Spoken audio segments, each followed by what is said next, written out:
원장. 안녕하세요. 원장님 드디어 네. 방금 봤어요. 마주쳤죠? 네, 드디어 저희가 촬영을. 네. 네. 우리 계약을 그러면은 겨울에 하고 맞죠? 네. 어떠세요? 아직은 조금 네. 더 우리 병원이 홍보가 되어야 네. 되고 어딘지 네. 몰라서 네, 이제 네. 인지도가 조금 낮아가지고 네. 그런 부분을 자꾸 네. 홍보도 하고 조금씩 문의 전화들이 어. 오고 있어요. 홍보 네. 효과들을 보고 있는지 네. 그렇게 지금 되고 저희 있어요. 막 엘리베이터에서 막 마주치면은 원장님 막 계속 수술 있다 하셔가지고 저는 와, 잘 되시는구나. 그래서 아, 역시 원장님 했었거든요. 우리 센텀이랑 서면이랑 되게 고민 많이 했잖아요. 많이 했어요, 진짜. 네. 네. 그래서 그때 우리 센텀에 갔는데 우리 그때 기억나시죠? 같은 건물에 모발 의원이 몇 두 개나 군데씩 막- 있었고 그랬죠. 그래가지고 연산역을 딱 픽을 하셨잖아요. 맞아요, 그랬었어요. 네. 픽하신 이유가 따로 있으세요? 우선은 먼저 말씀하신 것처럼 센텀 쪽에는 경쟁하는 이제 병원들이 조금 있는 상황이었고 네. 반대로 연산 쪽은 번화가임에도 불구하고 경쟁하는 병원이 적었다는 부분이 있었어요. 두 번째는 똑같은 번화가인데 뭐 버스역이나 전철역 이제 출구에서 나와서 병원까지 걷는 거리들 이런 부분을 따졌을 때 여기 연산역이면서 연산 로터리 바로 앞에 있어서 그런 역에서의 접근성이 굉장히 좋아가지고 도보로 이렇게 걸어서도 금방 올 수 있는 포인트고 안내하기도 좋았고. 아, 보통 막 우리 연산역 하면 약간 어르신 많다 약간 이런 생각도 좀 많이 들 텐데 그쵸? 센텀이랑 서면은 아무래도 좀 젊은 층이 많다고 했을 때 연산역은 어르신들이 많아서 또 탈모 이쪽을 또 선택하신 이유도 있다 하셨잖아요. 그 말씀처럼 연산 로터리 쪽 번화가는 네. 조금 더 연령이 높은 층분들이 주로 네. 오시는 유동 인구가 많아서 그 부분도 생각을 해서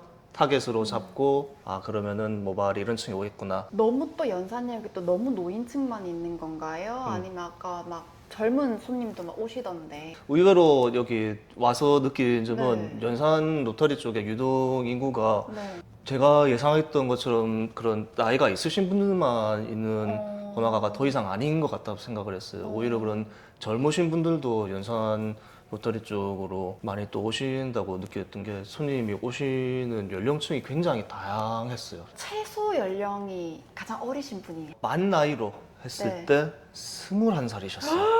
그분 같은 경우에는 머리 이식 쪽의 상담이어서 M자가 기본적으로 넓었던 아. 분이어서 네, 그렇게 상담을 도와드렸었고 20대 초반 여성분 같은 경우에는 특정 부위 부분 위주로 해서 가늘어진 게 조금 신경이 쓰여가지고 와서 아직은 뭐 초기라서 기본적인 초기 잡는 치료나 이런 쪽으로 얘기하면 될 것 같아서 그렇게 상담하고 그렇게 도와드렸어요. 저 그때 우리 미팅할 때 이거 뭐 어떻게 관리를 해야 되냐 해서 원장님이 샴푸보다는 씻는 거를 진짜 깔끔하게 씻어야 한다 했잖아요. 네, 맞아요. 생활 습관하고 관련되는 부분이 탈모 예방하는데 네. 또 중요한 부분이에요. 그 중에 가장 대표적인 것이 샴푸법. 네. 에 대한 부분인데 실은 탈모가 잘 오지 않게 올바르게 샴푸하는 부분 비누칠을 하는 것도 물론 중요하지만은 그것보다 더 중요한 것이 얼마나 잘 헹궈내느냐 특히 두피 쪽으로 또 헹궈내는 것보다 더 중요한 것은 얼마나 잘 말려주느냐이거든요. 말려야 돼요. 드라이를 하는 부분이에요. 오늘도 제대로 드라이 안 하고 에어랩만 했는데. 아, 두피 부분이 마를 수 있도록 구석구석 이렇게 해주시는 게 중요해요. 아 진짜요? 네. 아, 그래서 에어랩을 쓰는 이유가 네. 여자들은 말리고 고데기를 하는데 고데기는 안 말린 상태에서 할 수가 없거든요. 그렇죠. 그래서 제가 맨날 이제 에어랩으로 대충 하고 대충 온단 말이죠. 이렇게 하면은 머릿결이나 이런 부분이나 스타일링에는 좋을지 네. 몰라도 탈모하고 직접 연관이 있는 이제 두피 쪽, 모공 쪽하고 관련되는 부분의 건강은 조금 더 신경 써줘야 여기 되는 와야겠다. 부분이죠. 안 되겠다 와야겠다. 여기서 제가 질문. 드라이하는 부분을 네. 말씀을 해주셨는데 네. 드라이 열을 계속 가하면 아. 머리가 손상되잖아요. 맞아요. 그래서 사실 어느 정도 선에서 타협을 하게 되더라고요. 이걸 어디까지 말려야 되는지를 정말 모르겠어요. 일단 기본적으로는 머리카락 끝보다는 이제 두피 안쪽이 마를 정도로 해야 되고 온도 같은 경우에는 너무 뜨거운 열풍을 오랫동안 쓰면은 말씀하신 것처럼 두피가 손상에 대해서 또 문제가 발생할 수 있어요. 그래서 가장 좋은 것은 드라이어 종류 중에 미온풍으로 나오는 게 있어요. 그걸 사용하시는 게 가장 좋고 그것이 아니다 열풍 아니면 냉풍밖에 없다 치면은 열풍으로는 잠깐 이렇게 스치면서 말려주고 냉풍으로 바꿔서 구석구석 오랫동안 말려주시는 것이 가장 두피 보존이라든지 탈모 건강에도 좋은 드라이 방법이에요. 그러면 저는 두피 쪽으로 열감이 항상 늘 있어요. 음. 이게 어떻게 보면 제가 자꾸 모발이 좀 얇아지는 원인일까요? 어느 정도 원인이 될 수는 있어요. 네. 그런 결국 체질하고 관련되는 부분의 네. 문제고, 그 다음에 또 경우에 따라서는 지성 두피냐 네. 아니면 건성 두피냐에 따라서 또 네. 다른 문제이기 때문에 거기에 맞춰서 샴푸라든가 이런 제제도 네. 맞춰서 써야 되고, 그 다음에 열감이 많은 두피라고 치면은 냉풍 쪽으로 많이 설명을 드리죠, 자연풍. 아무래도 조금 미온풍으로 쓴다고 해도 네. 두피가 그런 열하고 관련되는 부분 때문에 영향을 주는 게 있으니까, 대신 냉풍으로 하게 되면 뭐 특히 여성분들은 아시겠지만 드라이하는 시간이 굉장히 오래 걸릴 거예요. 그래서 그래서 안 알아봤어요. 그래서 에어를 바로 하는데 그렇게 하면은 조금 엄청 고통스러워지는. 모발 건강에는 조금은 아. 누적이 되잖아요. 한두 번 하고 끝이 아니라 계속 그런 식으로 생활을 만들어지니까 30몇 년째 누적이 되고 있는데 그 부분을 조금만 바꿔서 조금 더 신경 써주면서 장기간 이렇게 바라보게 되면은 훨씬 더 네. 건강한 머리를 가질 수가 있게 되죠. 네. 탈색 있잖아요. 아, 예. 미용실에서는 탈색이랑 채취 커버 때문에 3주에 한 번씩 하셔야 돼요. 그럼 이런 탈색이나 염색이 탈모와 직접적으로 연관이 있는지. 염색하고 탈색하고 관련된 부분은 가장 크게 이렇게 손상이 받는 건 머리 결이긴 하고요. 두피라든지 모낭에 이렇게 직접적으로 영향이 갈 정도라면은 물론 탈색과 염색을 얼마나 자주 하느냐에 따라 실은 다르겠습니다만은 아주 자주 하지 않는 이상 염색이나 탈색 후에 충분히 샴푸해주고 네. 헹궈주고 관리를 해주고 한다면은 아주 크게 영향을 받지는 않아요. 그런 이제 강력한 화학 네. 약품이 들어오는 것들이기 때문에 뭐 영양적이고 뭐 긍정적인 효과는 아니겠지만은 그걸로 인해서 탈모가 심하게 확 유발됐다는 정도가 가려면은 굉장히 많은 염색과 탈색을 반복했던 형태가 아닌 이상 짧은 기간에 직접적으로 아주 큰 데미지가 가지는 않아요. 곱슬머리인 사람이랑 생머리인 사람이랑 탈모의 비중이 뭐 생머리가 더 많이 보인다. 라고 하시더라고요. 근데 내가 그건 아닌 것 같은데 솔직히 뭐 모발이 꼬불꼬불 나는 거랑 생머리인 거랑 탈모랑은 뭐 연관이 있을까요? 직접적인 연관은 없어요. 그쵸. 없어요. 곱슬거리면서 나는 분들은 어떻게 똑같은 이제 두피에서 이렇게 나온다고 쳤을 때 구부러져서 나게 되면은 그 머리카락이 이제 위에서 바라다 봤을 때 두피가 가려지는 범위가 늘어나요. 근데 그렇지 않고 똑바로 직진으로 나는 분들은 아무래도 곱슬거리면서 가려주는 범위 부분은 적기 때문에 상대적으로 똑같이 비춰서 보게 되면은 네. 두피가 더 비쳐 보이는 느낌이 나요. 그래서 상대적으로 곱슬머리가 더 조밀해 보인다라고 표현을 겉으로 이렇게 보게 되면, 똑같이 정확하게는 저희 인단경이라든지 이런 네. 걸로 보게 되면은 그런 곱슬기의 유무는 관이 없고 본인이 그냥 태어나면서 가지고 나오는 우리 체질이 다 다르니까는 네. 이제 모발의 뭐 굵기, 네. 뭐 밀도, 네. 그런 부분이 더 중요하게 봐야 되는 부분이에요. 그러면은 아까 그 21살 네. 그분 오셨다 했잖아요. 네. 이렇게 M자 탈모가 있는 거는 유전인가요? 탈모하고 관련된 부분은 원인이 아주 막 탁 이거다라고 나온 거는 거의 없긴 한데 가장 기본적이 되는 거는 결국 호르몬 영향이에요. 이 호르몬 영향을 받는 거에 대해서 더 거슬러서 왜 그런지 보면 결국 유전적인 게 맞아요. 똑같은 호르몬 영향을 받는데 내 친구는 괜찮은데 왜 나는 여기에 대해서 탈모가 오지? 하는 부분에 되면 결국 그 호르몬 영향에 대한 그 취약한 성질을 가지고 있다는 것이니까 그거는 이제 유전적으로 가는 부분이라서 그래요.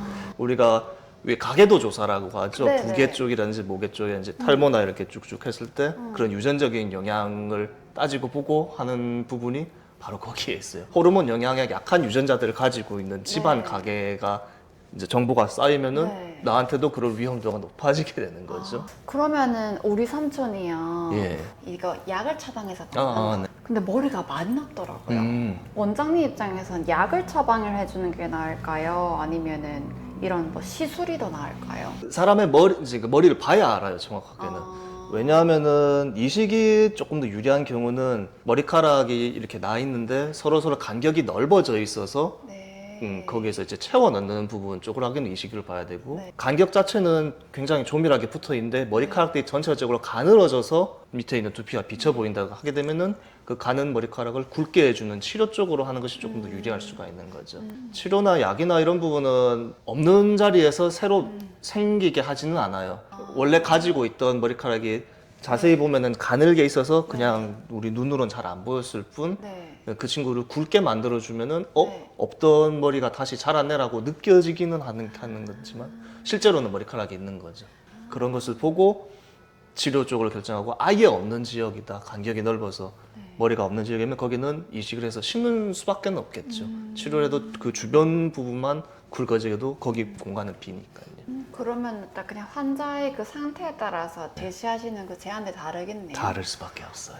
근데 우리가 맨날 머리를 감잖아요. 네. 맨날 머리를 감는데 머리를 감고 머리가 빠지는 건 당연하잖아요. 그렇죠. 근데 이거 얼마만큼 빠져야 이게 내가 좀 심각하구나 라고 할 수 있는 그 비교점이 있을까요? 실은 머리카락이 빠지는 정도와 관련되는 것은 상당히 개인 차이가 있는 영역은 맞아요. 네. 머리가 빠지는 정도 뭐 괜찮다고 보는 부분은 100개 정도라고 보시면 돼요. 하루에 100개요? 네. 진짜 100개가 어느 정도지? 완전히 다 모았다고 칠게요. 이거를 뿌리 부분 해서 완전히 다 모았다고 쳤을 때 그 가로 세로 1 곱하기 1 정도 다 모았을 때 그게 100개예요. 무슨 말인지 아시겠어요?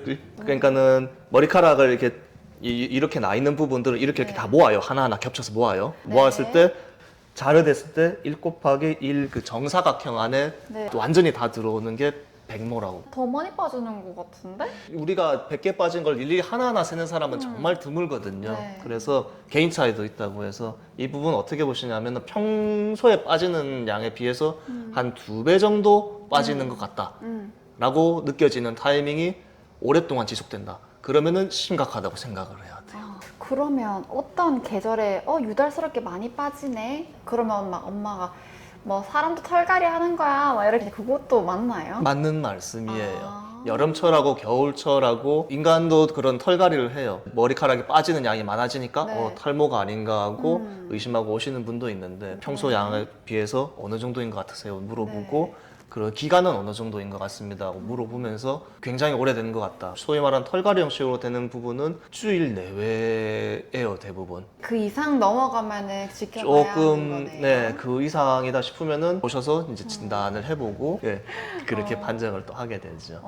우리는 컨설팅 업체 통해서 이렇게 이제 뵙게 되었잖아요. 네, 백두종합 개발 컨설팅 업체. 이를 컨설팅 업체에 한번 맡겨보시니까 어떠셨어요? 이런 이제 메디컬 전문 컨설팅 업체와 해보니까 이 개원을 준비하면서 이렇게 생각해야 되는 부분들 고려해야 되고 또 찾아보고 해야 되는 부분들에 대해서 가이드라인을 잡아서 체계적으로 해주는 부분에 많은 조언하고 도움을 받았고 준비하고 관련된 업체들 인테리어부터 해서 뭐 부동산이라든지 이런 양질의 업체를 잘 이제 선별을 해주시고 또 합리적인 가격으로 거래가 될 수 있도록 중간에서 조언하고 이런 도움을 많이 주셔가지고 컨설팅 업체하고 하는 부분에서 저는 만족하고 있어요. 원장님 여기가 처음에는 우리 한 8, 90평대만 찾았잖아요. 맞아요. 그쵸?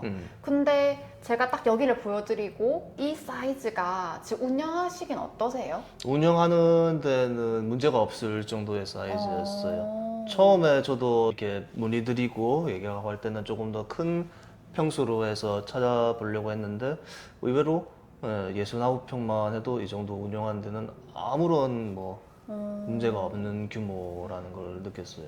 오히려 80평 정도를 했었으면은 이제 공간이 너무 비는 부분이라든지 뭐 거기에 대한 뭐 관리라든지 관리비나 뭐 이런 부분들이 발생했을 텐데 적절하게 딱 봐주셔가지고 뭐 임장 돌아다니고 이렇게 하면서 느꼈던 부분이 제가 못했던 부분들을 이렇게 잘 또 집어주시기도 했고 거기에 맞는 또 조언을 해주셨고 정말 미처 생각하지 못했던 부분이었는데 뭐였나요? 좀 기억이 그런 부분이 있었어요.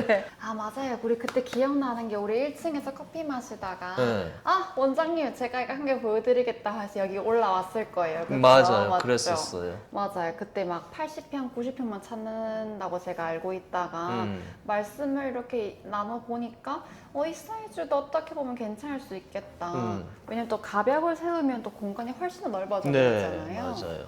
궁금한 거 있어요. 네. 새치 있잖아요. 흰머리. 그렇습니다. 흰머리를 하나 뽑잖아요. 그럼 뽑으면 안 된다 하더라고요, 사람들이. 근데 엄마는 뭐라 하셨냐면 뽑으면 안 된대요. 왜냐하면 뽑으면 거기가 안 난대요, 이제. 그건 맞아요? 아니 그렇진 않아요. 엄마 아니래.